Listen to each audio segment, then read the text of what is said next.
दोस्तों, आज के इस पॉडकास्ट यूट्यूब चैनल पे आप सभी का स्वागत करते हैं।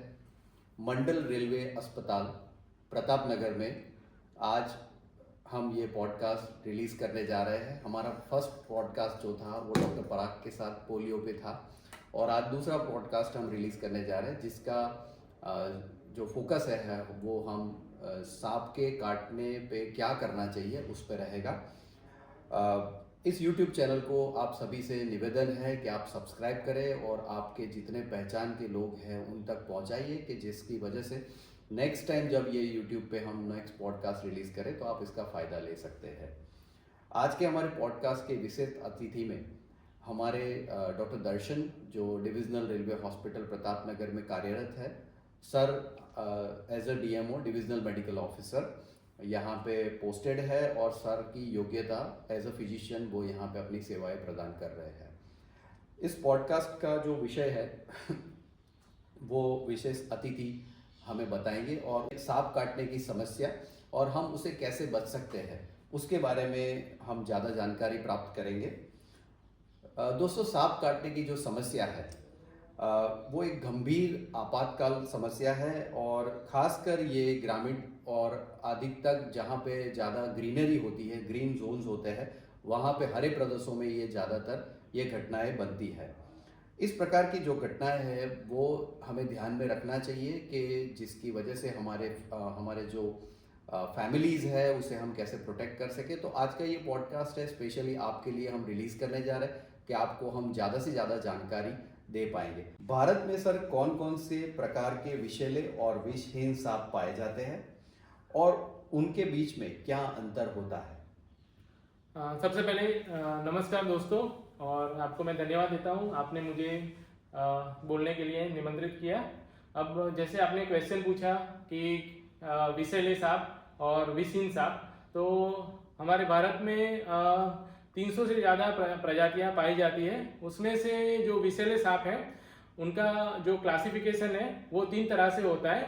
सबसे पहले वो एलापिडिक प्रजाति होती है, उसमें 2 तरह के सांप होते हैं, एक कोबरा और दूसरा क्रेट, और ये दोनों न्यूरोटॉक्सिक है। मतलब न्यूरोटॉक्सिक वो अपने मसल पे एक्ट करते हैं और उनको पैरालिसिस करते हैं, चेता तंतु पे एक्ट करते हैं और जो मसल को सप्लाई करते हैं उस पर एक्ट करते हैं, उसकी वजह से पूरे बॉडी में मसल पैरालिसिस हो जाते हैं। अब दूसरी फैमिली जो है वो वाइपरिड है।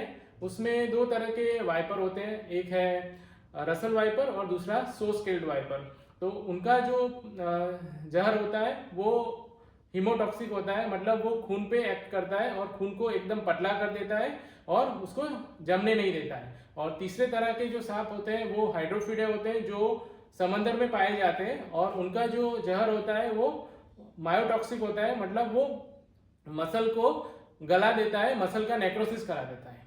तो ऐसे ये 3 प्रजाति है जो मेनली जहरीली है और बाकी सब विषहीन रहता है। दोस्तों, ये जो सर ने जो प्रकार बताए सांप के वो आपको स्क्रीन पे उसके फोटोग्राफ्स भी हम शेयर करेंगे कि जिसकी वजह से आपको पता लगे कि ये कौन सी प्रजाति होती है और कैसे दिखते हैं।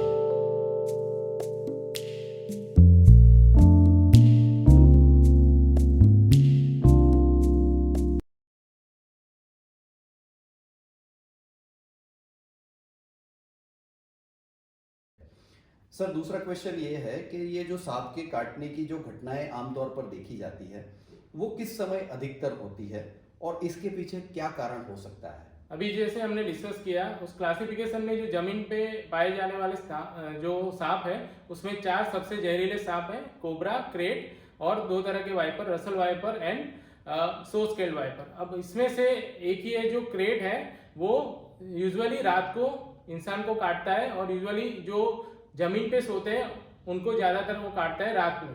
बाकी जो 3 सांप बचे हैं, cobra, Russell viper and so scaled wiper, ये तीनों सांप यूजुअली दिन में काटते हैं या जब अंधेरा होने वाला है तब काटते हैं। और यूजुअली जब लोग अपने बगीचे में काम कर रहे होते हैं, पौधों को पानी पिला रहे होते हैं या उनके बगीचे में घास की हाइट ज़्यादा रहती है, लंबा घास रहता है तो उसमें चल रहे होते हैं, उसी टाइम पे उनको ये काटने का रिस्क रहता है।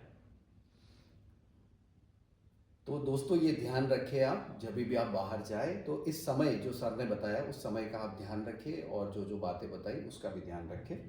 सांप के काटने से बचने के लिए सर कौन कौन से एहतियात या प्रिवेंटिव स्टेप्स या उपाय किए जा सकते हैं?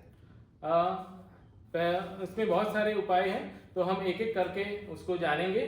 तो सबसे पहले हम घर के अंदर क्या कर सकते हैं। अब जो हम घर के अंदर जो भी हमारा खाना बचता है उनका अच्छी तरह से हमें उसको डिस्पोज करना है। उसको अगर आप बचा हुआ खाना घर में रहता है तो उसकी वजह से, और स्पेशली उसमें जो मांसाहारी खाना है उससे सांप अट्रैक्ट होते हैं। और दूसरा जो भी खाना घर में बचा हुआ ऐसे कहीं पे भी पड़ा रहता है तो उससे रोडेंट्स मतलब चूहे वगैरह भी अट्रैक्ट होते हैं, और वो भी सांप का खाना होता है। तो हो सके तो खाना हो जाए उसके बाद जो भी बचा हुआ खाना है उसको प्रॉपर हमें उसको डिस्पोज करना है।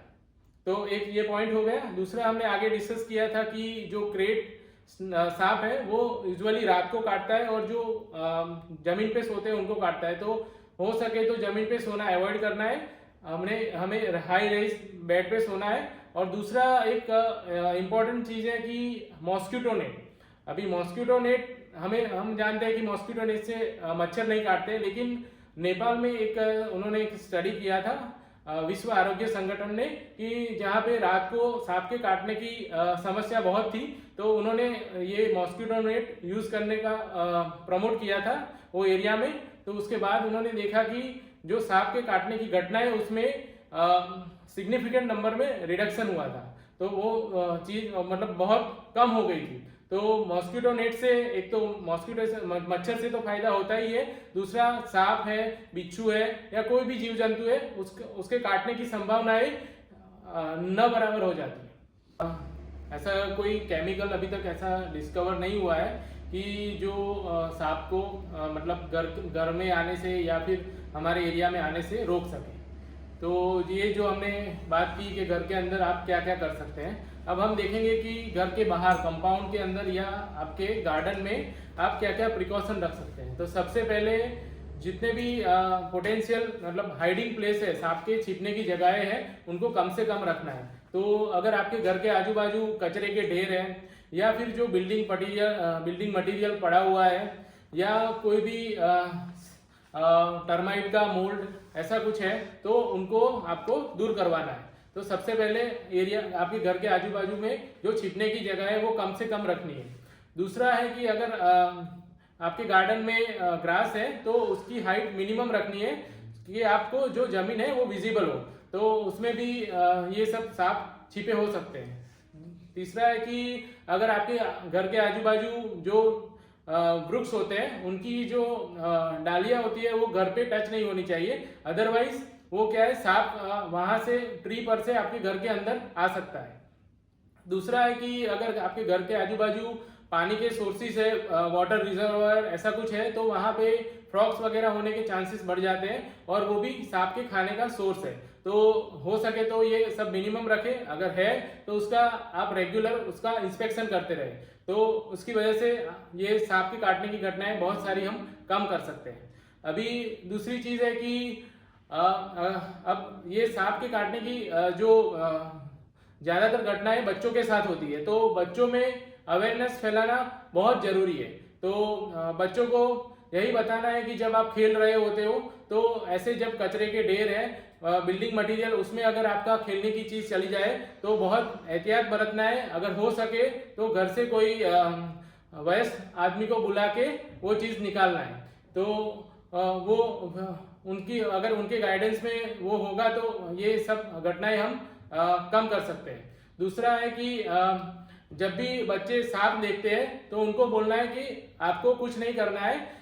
सांप में ऐसा पाया जाता है कि सांप अपने से बड़े जो भी एनिमल्स है उनसे वो डरता है, तो वो ह्यूमन को देख के भी डरता है, तो वो अपने आप वहां से भाग जाएगा, उसको आपको छेड़ने की जरूरत नहीं है। तो बच्चों को ये सिखाना जरूरी है। अब जब आप रोड पे जा रहे होते हैं और बीच में रास्ते में अगर आपको सांप दिख जाता है तो उसके ऊपर से आपको अपना जो भी वाहन है वो नहीं गुजारना है, क्योंकि उससे क्या होगा कि सांप इंजर्ड हो जाएगा।